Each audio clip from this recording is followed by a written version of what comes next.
미국의 소비자 물가지수가 또 40년 만에 최고폭 상승을 기록했습니다. 9%를 넘었는데요. 중앙은행 연준의 가파른 금리 인상에도 아직 물가는 잡힐 기미를 보이지 않고 있습니다. 워싱턴 연결해서 소식 들어보겠습니다. 이경희 특파원.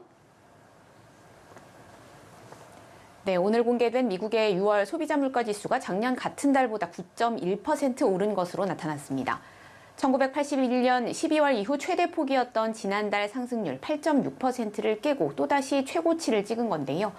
전달 대비 상승폭도 1.6%로 5월에 비해 커졌습니다. 변동성이 큰 에너지 식품을 제외한 근원 소비자 물가 지수도 전년 동월보다 5.9%, 전달보다는 0.7% 오른 것으로 집계돼 전방위 상승세가 이어지고 있습니다. 품목별로는 식료품이 1년 전보다 12.2% 올라 오름폭이 컸고 자동차 11.4%, 주택 월세는 5.8% 등이었습니다. 수요가 최근 폭증하고 있는 항공권 가격은 34%나 급등했습니다.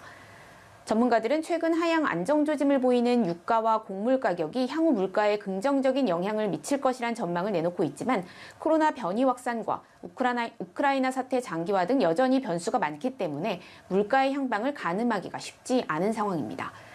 조 바이든 미국 대통령은 오늘 통계에는 6월 중순 이후 주유소에서 약 40센트까지 가격이 내려간 유가 하락분이 반영되지 않았다면서 불만을 드러내기도 했습니다. 네, 자이언트 스텝 금리 인상도 아직까지는 물가에 큰 영향을 주지는 못하고 있는 모습인데요. 다다음 주에도 금리를 결정하는 연준회의가 잡혀 있는데 연쇄적인 자이언트 스텝, 거의 확정적이다 이렇게 봐야 할까요? 네, 최소 자이언트 스텝 전망이 지배적입니다. 지난달 연준은 기준금리를 0.75%포인트 올리는 자이언트 스텝을 단행하면서 인플레이션이 완화되기 시작했다는 확실한 신호를 찾을 때까지 금리를 계속 올리겠다고 밝힌 바 있습니다. Over coming months, we'll be looking for compelling evidence that inflation is moving down, consistent with inflation returning to 2%. We anticipate that ongoing rate increases will be appropriate. 뚜렷한 완화 신호는커녕 6월 소비자 물가 지수가 또다시 40년 만에 최고치 기록을 새로 쓰며 악화 흐름을 이어가고 있는 만큼 2달 연속 자이언트 스텝을 밟을 가능성이 한층 더 유력해졌다고 볼 수 있겠습니다. 일각에선 자이언트 스텝도 물가를 잡는 데는 충분치 않다는 사실이 확인된 것이라면서 연준이 자이언트 스텝을 넘어 한 번에 1%포인트까지 금리를 올릴 필요가 있다는 주장도 나오는데요. 주요국 가운데 처음으로 1%포인트 금리 인상을 단행한 캐나다처럼 보다 강력한 대응에 나서야 한다는 겁니다.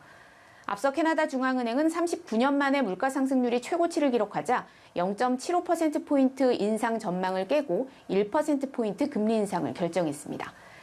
미국에서도 6월 물가지수 발표 직후부터 자이언트 스텝을 뛰어넘는 금리 인상이 있을 것으로 보는 시장의 예측이 급격히 높아지고 있는데요. 연준 금리 인상을 예측하는 시카고 상품거래소 패드워치를 보면 1%포인트 인상 가능성이 80% 가까이 올라 0.75%포인트 인상 전망을 압도하고 있습니다. 지금까지 워싱턴에서 전해드렸습니다.